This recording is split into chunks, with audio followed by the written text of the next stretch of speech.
बृहद स्केल पर जो एनएसआईटी जिस एजेंसी ने जिसने कंडक्ट कराया, उनसे भी हम लोग अभी पूछताछ कर रहे हैं कि क्योंकि जो सॉफ्टवेयर थे उसमें कहीं ना कहीं जो है मालवेयर डाल करके या उसके माध्यम से ही कहीं ना कहीं जो है ये गड़बड़ी किस तरीके से हुई है, अभी ये जांच का विषय है। मैंने बताया इसमें हम लोग साइबर जो एक्सपर्ट्स हैं उनका भी हम लोग सहायता ले रहे हैं कि किस तरीके से जो है ये पेपर इतने बृहद पैमाने पर एक सेंटर में मान लीजिए हो सकता है 2 सेंटर में, बट इतने मास स्केल पर ये गड़बड़ी ये घोटाला कैसे हुआ, इसकी हम लोग अभी जांच इसकी चल रही है और जल्दी इसमें कुछ न कुछ हम लोग किसी नतीजे पर पहुंच पाएंगे। उत्तर प्रदेश सब इंस्पेक्टर भर्ती परीक्षा में लखनऊ से गिरफ्तारियों का सिलसिला जारी था और अब तक क्या कार्रवाई की गई, कुल 13 एफआईआर दर्ज हुई थी। उसमें कार्रवाई को लेकर हमारे साथ बात करने के लिए डीसीपी साहब मौजूद हैं, कासिम आबदी सर। सर, लखनऊ में जो पुलिस भर्ती जो परीक्षा हो रही थी उसमें गड़बड़ियां आई, कितनी अरेस्टिंग्स हुई, एफआईआर कितनी हुई और अभी तक इन्वेस्टिगेशन में कहां तक पहुंचे हैं? जो नवंबर दिसंबर के महीने में 2021 में सब इंस्पेक्टर्स भर्ती की सीधी परीक्षा थी और जिसमें डीबी पीएचडी के दौरान कुछ गड़बड़ियां पाई गई और भर्ती बोर्ड द्वारा इस संबंध में महानगर में एफआईआर दर्ज कराई गई थी, जिसमें कुल 13 एफआईआर महानगर थाने में दर्ज थी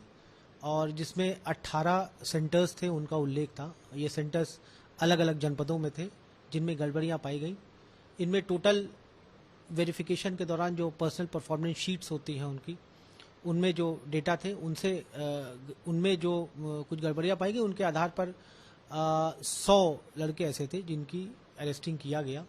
और जो जेल में निरुद्ध रहे, कुछ की हाई कोर्ट से बेल हो गई है, बाकी वो प्रक्रिया चल रही है। इसके अतिरिक्त अभी जो केंद्र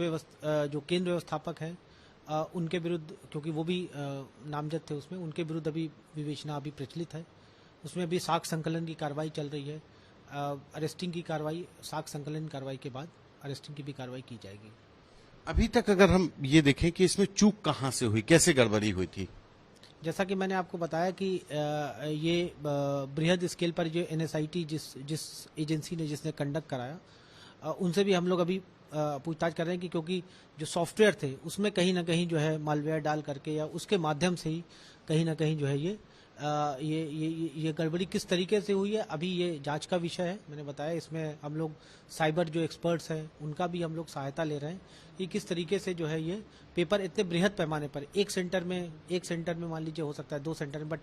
इतने मास स्केल पर ये गड़बड़ी ये घोटाला कैसे हुआ, इसकी हम लोग अभी जांच इसकी चल रही है और जल्दी इसमें कुछ न कुछ हम लोग किसी नतीजे पर पहुंच पाएंगे। ये डीसीपी नॉर्थ कासिम आबदी साहब, जिनका साफ तौर पर कहना है कि विवेचना चल रही है। जो